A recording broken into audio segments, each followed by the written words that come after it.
It was a swift and bold move in response to a complex Middle East crisis which has dragged on for 6 long years.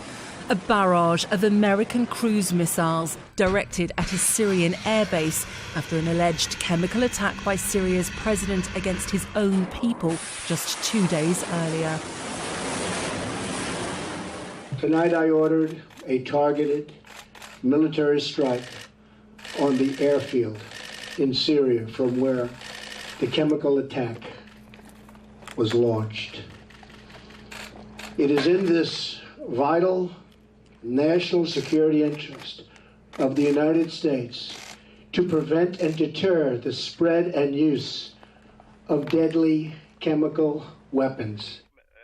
Syrian state television ran pictures of what it said was the missile strike.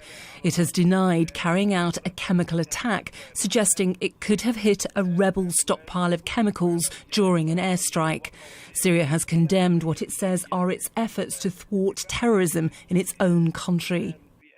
This condemnable US aggression confirms the continuation of the flawed US strategy and undermines the process of combating terrorism that the Syrian military is undertaking.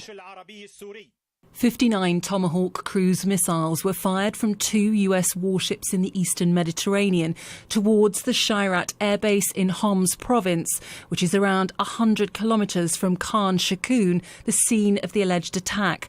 President Trump says the Shirat airbase was used to launch the chemical attack against Syrian civilians. This is what prompted him to act. More than 80 people were killed and many, many more battled poisonous chemicals, probably sarin gas, unleashed on their town. Britain says it doesn't think this is the start of an extensive campaign against the Syrian regime. We fully support it, and the Americans believe that this action is limited. It's very narrowly focused against the airfield, the aircraft and the equipment that the Americans believe were used in the gas attack. And they have exhausted all other means. Whether by coincidence or design, President Trump's missile strike happened when the leader of the world's other superpower, China, arrived in America for their first meeting.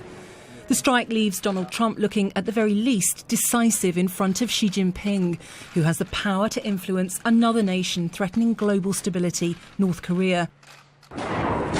The world is starting to see what kind of foreign policy Donald Trump intends to pursue. Lisa Holland, Sky News.